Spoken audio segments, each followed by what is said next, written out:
Hello and welcome to the session 9 of my lecture about bending members.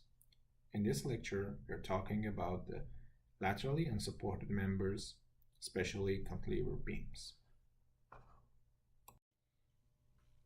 For cantilever beams, in class 13.6 of the code, the only thing you can find is that it said you have to use a rational method of analysis which takes into account lateral and torsional restraint conditions at the support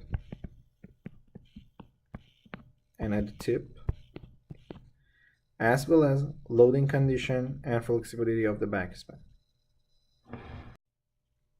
I'm giving you a proposed method for calculating the moment resistance of the cantilever girders. The reason that I'm saying it's proposed because it's not exactly in the code. Because whatever is in the code is in the clauses of the code. It's shall that you have to use that. But this one is a proposed one. It's a guideline. You can either use that or came up with your own calculation, which is a rational calculation, as I told you in the previous slide.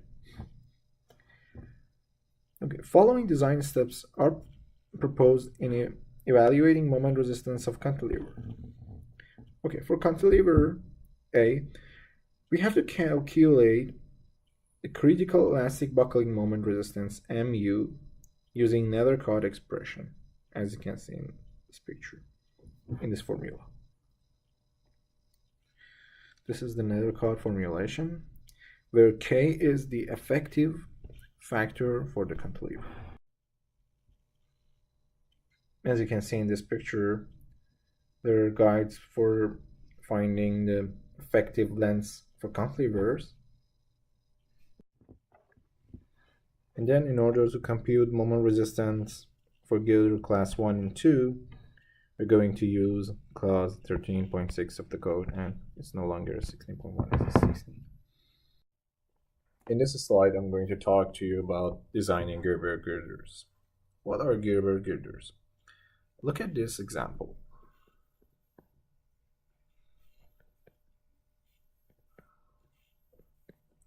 If I cut this beam from here and draw the moment diagram for you,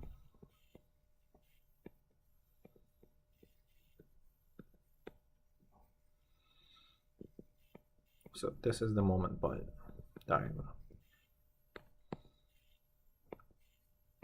You can see the maximum negative moment and the maximum positive moment is almost identical, and we will use this.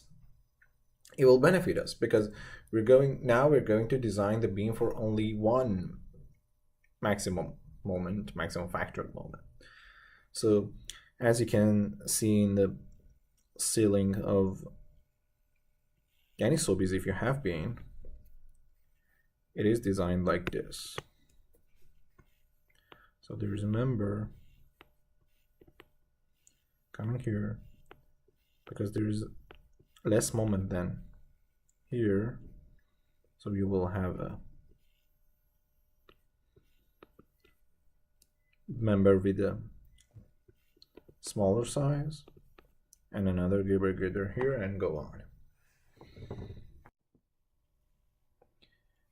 Okay, for designing these Gerber girders, I told you we are actually changing or modifying the equation we had before. One of the modification is omega, and we calculate omega based on this formula. Be careful that in this formula,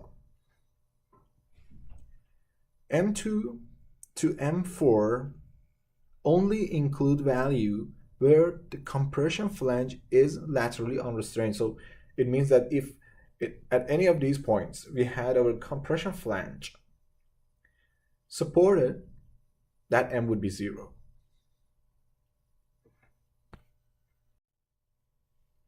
After calculating omega, I'm going to show you the critical lateral buckling moment MU, which is equal to this formula. This is the modified formula. Now for designing Gerber girders, we are using exactly what we saw in class 13.6b, which was for double symmetric members, but with a modified mu. Also in this figure, it's a guidance for you for selecting appropriate K value for Gerber cantilever applications. Thank you for listening to this session of my lecture. If you have any question, you can either comment or email me.